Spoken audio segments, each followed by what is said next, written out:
Ուզում ես բարելավել քո ոտքի հարվածները։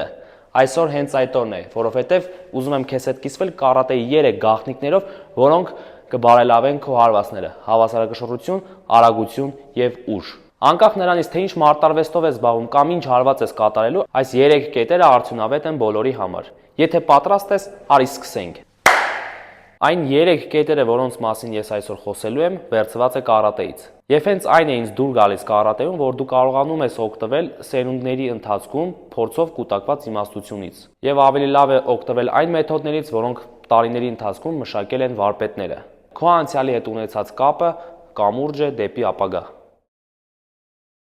Առաջինը, ինչպես բարձրացնել հարվածների արագությունը։ Շատերը հիմնականում կենտրոնանում են հարվածի բացման վրա, բայց իրականում պետք է ուշադրություն դարձնել, թե ինչ է կատարվում դրանից առաջ եւ հետո։ Դա կծկումն է, որը ճապոներենով կոչվում է խիկիաշի։ Սկզբում ծալում ես հոդերը, ազդրը, ծունկը եւ ոտնաթաթը։ Պատկերացրու, թե դուռ ես փակում, բացում, հետո նորից փակում։ Շատերը կենտրոնանում են հարվածի բացման վրա, ինչի պատճառով այն դառնում է անկանոն եւ դանդաղ։ Իրականում պետք է սովորես ավելի արագ հավաքես, բացես եւ նորից հավաքես հոդերը, որպեսզի հարվածը լինի կատարյալ։ Հատկապես ուշադրություն դարձրու առաջին եւ վերջին փուլերի վրա։ Հարվածի ուղումը պետք է լինի ինքնաբերաբար։ Այժմ խոսենք երկրորդ կետի մասին՝ հավասարակշռություն։ Շատ մարդիկ խնդիր ունեն հավասարակշռության հետ, հատկապես ոտքի հարվածների դեպքում։ Բայց սա բնական է, քանի որ ոտքի հարվածների ժամանակ քո մարմնի կեսը գտնվում է օդում։ Այստեղ մի կարևոր գաղափար կա։ Լավ հրամանատարը հաղթում է պատերազմը, իսկ ուժեղագույն հրամանատարը հաղթում է այն մինչ սկսելը։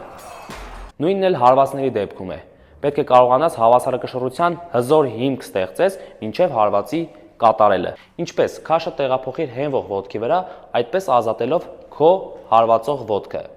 Այժմ ցույց կտամ մայագերի օրինակով, թե ինչպես պետք է այն կատարել։ Երբ կանգնած ենք մարտական դիրքով, մի փոքր հենվում ենք հենվող ոտքի վրա, այսինքն դիմացի ոտքի վրա, մեր հետևի ոտքը արդեն լինում է ազատ։ Այս ժամանակ արդեն կարողանում ենք արագորեն կատարել կծկում, որից հետո հարված։ Այսպես այն լինում է ավելի կատարյալ։ Հավասարակշռությունը չպետք է փնտրես հարված խփելու ժամանակ։ Այն պետք է ստեղծես նախապես քո քաշը տեղափոխելով հենվող ոտքի վրա։ Այսպիսով մենք հասանք մեր վերջին, երրորդ կետին, որը կօգնի քեզ բարելավելու քո ոտքի հարվածների ուժը։ Դու արդեն գիտես արագության գաղտնիքը։ Դա հոդերի կծկումն է հարվածից առաջ եւ հետո։ Հավասարակշռության գաղտնիքը քաշի տեղաբաշխումն է հարվածից առաջ։ Իսկ ուժի գաղտնիքը կայանում է սրանում։ Լինում են դեպքեր, երբ հարվածելուց առաջ բարձրանում են եւ հետո կատարում հարվածը։ Դա շատ տարածված սխալ է։ Իրականում դու պետք է հենվես իջնելով ներքև եւ հետո կատարես քո հարվածը։ Երբ դու իջնում ես եւ հենվում քո ոտքերի վրա,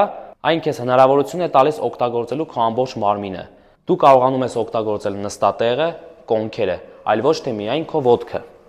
Այսինքն դու հարվածում ես գետնից մինչև թիրախ։ Այսպիսով, եթե դու օգտագործես այս 3 սկզբունքները՝ արագություն, հավասարակշռություն եւ ուժ, քո հարվածները կդառնան ավելի արդյունավետ։ Լավ, այժմ երբ արդեն լսեցիր իմ խորհուրդները հարվածների արագության, հավասարակշռության եւ ուժի վերաբերյալ, կխնդրեմ թողնես քո մեկնաբանությունը, թե ինչ կարատեի գաղափարների մասին գիտես դու։ Մի փորձիր քայլել վարպետների հետքերով, այլ փորձիր հասկանալ, թե ինչ էին նրանք փնտրում եւ այդ ամենն օգտագործիր այսօր քո օգտին։